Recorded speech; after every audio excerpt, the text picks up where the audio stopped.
Jadi orang yang terjatuh dari kekufuran, terjatuh pada kekufuran itu tidak disyaratkan dia mengetahui atau tidak hukumnya.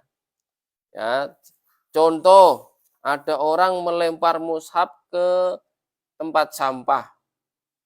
Dia tahu atau tidak hukumnya itu, maka dia tetap dihukumi kafir.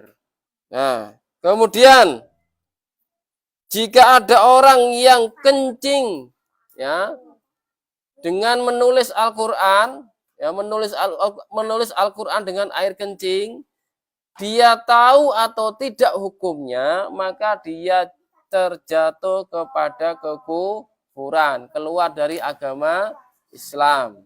Jadi tidak disyaratkan dia tahu atau tidak, ya, tetap dihukumi kafir. Paham ya? Juga tidak disyaratkan lapang dada atau tidak. Tahu lapang dada? Lapang dada itu legowo, ngerti legowo? Nah, menerima. Dia lapang dada atau tidak, tetap dihukumi kafir. Nah, jadi kalau saya contohkan lagi, ada orang yang melempar Al-Quran ke tempat yang jijik, ya, misalnya air got misalnya, dia mau lapang dada atau tidak, tetap dihukumi kafir. Ya, paham ya? Nah, jadi juga tidak disyaratkan meyakini makna lafadz yang diucapkannya. Contoh misalnya, ada orang mengatakan Allah dolim. Walaupun dia tidak meyakini hal itu, maka tetap dia dihukumi kafir. Paham ya? Nah, jadi tidak boleh mengatakan Allah dolim, tidak boleh, ya.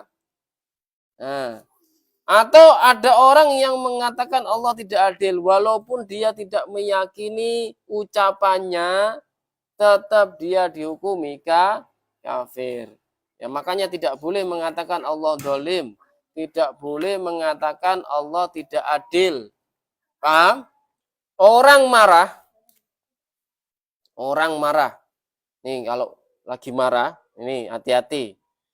Nah, kalau lagi marah, hati-hati ngomongnya, ya. Jadi kalau lagi marah, hati-hati ngomongnya. Tidak boleh mengatakan mencaci maki temannya, tidak boleh. Kalau sedang marah, tidak boleh menghina temannya, ya. Tidak boleh melaknat temannya, tidak boleh. Haram, dosa besar, ya. Kalau lagi marah tidak boleh mencaci yang dimarahi. Ya, tidak boleh. Tidak boleh melaknat, apalagi melaknat. Melaknat tahu nggak? Melaknat itu mendoakan yang buruk. Paham maksudnya? Mendoakan yang buruk. Nah, jadi menghindarkan dari kebaikan. Jadi mendoakan yang buruk kepada temannya tidak boleh. Ya. Jadi tidak boleh mengatakan dengan laknat kepada temannya, tidak boleh. Ya. Kalau marah cukup diem. Ya, cukup diem. Kalau perlu nangis tidak apa-apa, nangis, diem, kemudian ke kamar, dah, nangis sekenceng-kencengnya tidak apa-apa, tapi tidak boleh ngucap. Ya, tidak boleh ngucap. Apalagi ketika marah tidak boleh mengucap Allah tidak adil. Tidak boleh mengucap Allah apa tadi?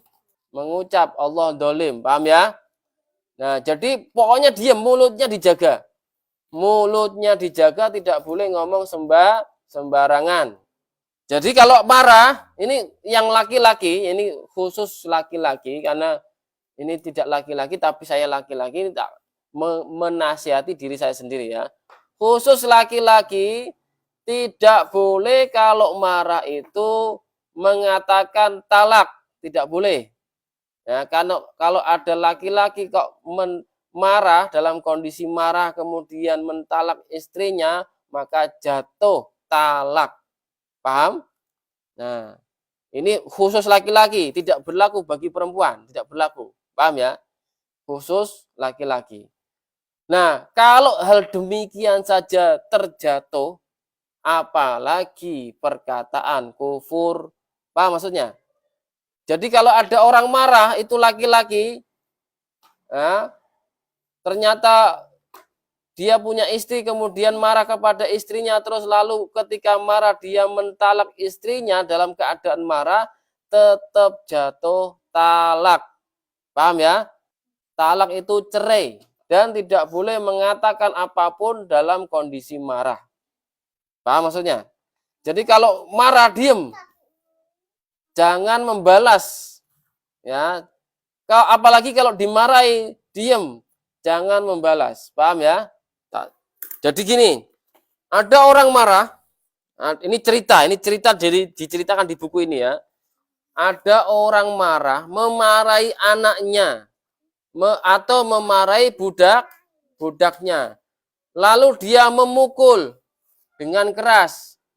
Kemudian dinasihati tetangganya yang melihat dia marah. Nah, kemudian tetangganya mengatakan, "Loh, kenapa engkau memukul anakmu atau budakmu dengan sangat keras yang diharamkan? Bukankah engkau orang Islam?" Nah, lalu orang ini yang memukul tadi mengatakan dalam kondisi marah, itu mengatakan bukan orang Islam. Maka orang yang marah ini yang mengatakan tadi, maka dia telah keluar dari agama Islam. Paham ya? Jadi walaupun dengan kondisi marah harus diam. Dijaga mulutnya, dijaga tangannya, tidak boleh memukul. Ya. Ya, tidak boleh membalas. Nah, ini Rasulullah mengatakan, "Innal abda la yatakallamu bil kalimati la yara biha ba'sa yahwi biha finnari sab'ina kharifa." Sungguh ada seorang manusia jika mengucapkan perkataan ya yang merupakan perkataan kekufuran ya yang merupakan perkataan kekufuran, kemudian dia tidak menganggapnya itu berbahaya, tidak dianggapnya berbahaya. Padahal dengan sebab perkataan itulah ia terjerumus ke dasar neraka yang jarak terjunnya itu dari atas sampai dasar neraka itu 70 tahun. Dan di dasar neraka itu tidak dihuni kecuali hanyalah orang-orang kafir. Kalau orang kafir masuk neraka selama-lamanya di sana. Paham ya?